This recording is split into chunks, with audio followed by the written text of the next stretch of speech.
Prayer. Lord, let me hand you my burden, my body, it's yours. What will you do with it? My bones are gone to gravel, underweight. I loved her body as it grew broad, spilled forward, filled in its loosened skin, filled in with new found weight. We stayed at the bar too late. We ate with relish, chorizo syruped with figs. I put my cheek against the fat of her belly. It felt cool. I felt light, as if I had risen, taken a form yet to be baked. I'd stomached every pill I was asked to take. Some filled my gut with a hunger I couldn't sate. So sick from other pills, I halved or quartered meals, misplaced 109 pounds of weight. Women who barely knew me said, "You're so thin, so pretty, so lucky you've lost a person. It's so, so, so, so great." She fed my body. She loved me as I grew plump again, shed my wrinkled skin slowly like heartache. My breasts so heavy I thought they'll burst. My breasts so heavy in her hands.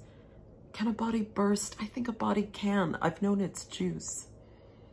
Pills tricked my brain into a motherhood without fruit.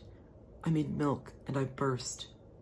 I thought, what new thing are you, body? What are these droplets in my palm? I thought, taste it. I thought, maybe you'll remember your mother. You must have felt weightless in her arms. She waits for you to call. You hand her your laden days. She bears you. She gained baby weight to bear you. She lost weight. Her muscles grew slack and weak. A woman who knew her well said, "Girl, you're wasting away." My mother said, "They took you from me in the hospital. You didn't know me. You wouldn't feed. It was our very first grief." Don't taste no weight. For the real thing, the authentic thing, I thought, there will be other milks to taste. There will be the sweet, fat weight of a child my body then refused to make. It was busy carrying weight. Too late, too late, too late. I ask, is this it?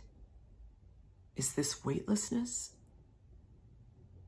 I am weak in my bones from this weight. There is bone in the milk of my knees. Oh, sweet Christ, take half my gut, or half my legs, or half of what's left of my life. You're holding the knife. Return. Second pandemic March, I emerge, and because I have burrowed inside my town, a lone furred creature beneath its earth, I forget the turn for Prospect Street. 2 blocks from my last therapist, that yellow chair, that carpet-perfumed air, that terrible silence. 1 block from the blush brick church I turned to after.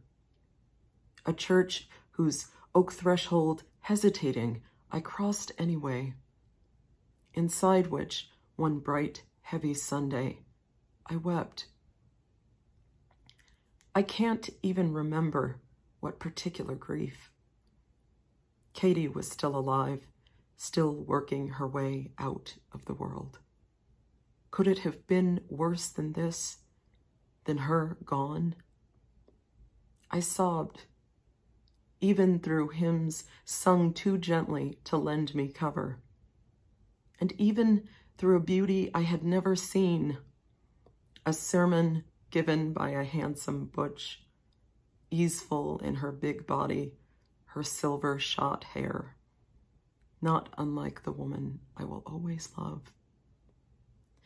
And during the sign of the peace, as I jostled my tasseled clutch, my wet cotton handkerchief, warm, strange, winter-dry hands reached for me. Even then, even in the face of this untidy thing, my tears, my human body made manifest. To think of it, to think of being touched.